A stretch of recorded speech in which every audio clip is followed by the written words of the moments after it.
আসসালামু আলাইকুম ভিউয়ার্স, আশা করছি সবাই ভালো আছেন। আজকে বাগান থেকে কিছু হারভেস্ট করলাম।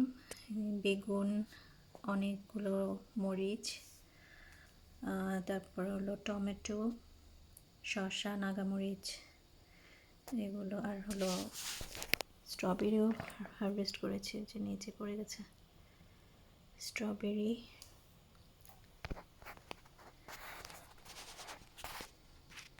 এই নাগামরিচ, টমেটো আর বাসায় কিছু তেঁতুল আর আপেল আছে, এগুলো দিয়ে আচার বানাবো ভাবছি। আর বেগুনটাকে ভাজি করব।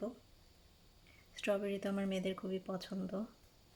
মরিচ হলো বেশি করে তুলে রাখছি, কারণ মরিচ অলরেডি অনেক পাকা শুরু করেছে, যেহেতু অনেকগুলো গাছ একবারে তো আর এত মরিচ খেয়ে শেষ করা যায় না। আবার ঠান্ডা বেশি পড়লে নাকি মরিচের ঝাল কমে যায়, জন্য ফ্রিজে প্যাকেট করে রাখছি। এই সাইডে আমার পুঁইশাক গাছগুলো। আজকে বাইরে অনেক রোদ, তো মানে আবার বাতাস আছে, তবে বাতাসটা খুব ভালো লাগছে। পুঁইশাক গাছগুলো রোদের কারণে, যেহেতু একেবারে জানালার ধারে, এই কারণে রোদে একটু চুপসে গেছে কয়েকটা ডালের পাতা। পুঁইশাক গাছগুলো আমি সাধারণত, যেহেতু এগুলো ঘরের ভেতরে উইন্ডোর পাশে, তো এগুলোকে বেশি বড় করি না। তারপরে বেশ বড় হয়ে গেছে, 2 সপ্তাহ আগে কেটেছিলাম। আবার ওই যে এক জায়গা থেকে কাটলে আবার অন্য দিক থেকে ডাল বের হয়ে, এই যে ডালটা শুয়ে পড়েছে একদম পর্যন্ত চলে গেছে। এটাকে এরকম আসলে ঘরের মধ্যে বেশি বড় স্টিক দিলে ভালো লাগে না দেখতে, কারণে স্টিক দেই না। এই যে এই পাশে বেশিরভাগ টপে 3টা করে আছে।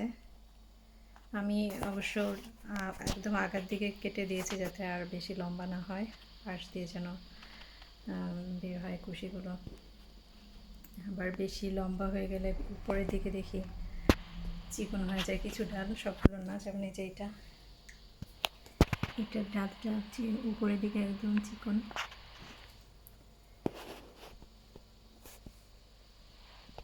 মাশাআল্লাহ, আলহামদুলিল্লাহ, এখান থেকে অনেক পুঁইশাক হারভেস্ট করেছি এবং করেই যাচ্ছি।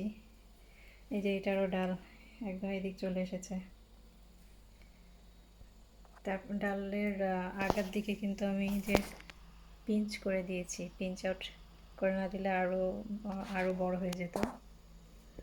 বেশিরভাগই পিঞ্চ আউট করে দেওয়া, তাই অনেক বেশি বড় হয়নি। পিঞ্চ আউট করে দিলে পাশ থেকে আরও ডাল বের হয়, মানে আগাটা একটু কেটে দিলে পাশ থেকে আরও ডাল বের হয়। যেহেতু ঘরের ভিতরে এগুলোকে আমি বেশি লম্বা করতে চাই না, যাতে পাশ থেকে আগা আরও বেশি বের হলে আমার জন্য ভালো। যে এখানে একটা ডাল এখান থেকে গিয়ে ওই দিক চলে গেছে। এটা পিঞ্চ আউট কি করা হয়েছিল? এটা করা হয়নি যেন। এই হলো ঘরের ভেতরে। আর বাইরের পুঁইশাকটা আমি বেশি একটা দেখাশোনা করা হচ্ছে না, খাওয়াও হচ্ছে না। বাইরেটা দেখছি শীত এসে একটু কম বাড়ছে, ঘরের ভিতরে এগুলাই অনেক দ্রুত বাড়ছে। শীত প্রধান দেশে আমার মনে হয় পুঁইশাক ঘরে থাকাই ভালো, ঘরেই ভালো হয় আর কি। আমার যেমন হলো, বাইরেরগুলোকে মাঝে মাঝে পোকা অ্যাটাক করে, আবার বাইরেরগুলো এতে এক ধরনের কেমন যেন লাল লাল ছিটা হয়।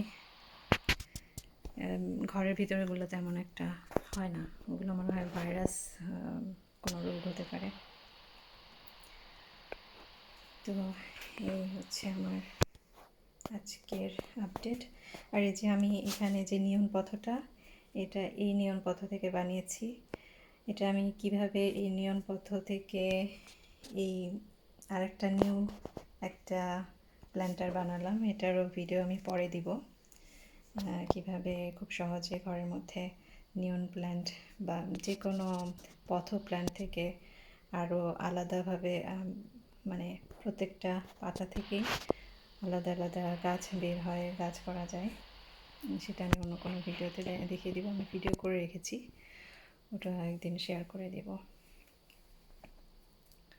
নিয়ন পথ আমার খুবই পছন্দ, যত রকম পথ আছে তার মধ্যে অনেক ভালো লাগে। এটার কালারটা একদম ঘরটাকে আলোকিত রাখে, মনে হয় যেন আলো জ্বলছে এরকম। তো সবাই ভালো থাকবেন, আমাদের জন্য দোয়া করবেন। আল্লাহ হাফিজ।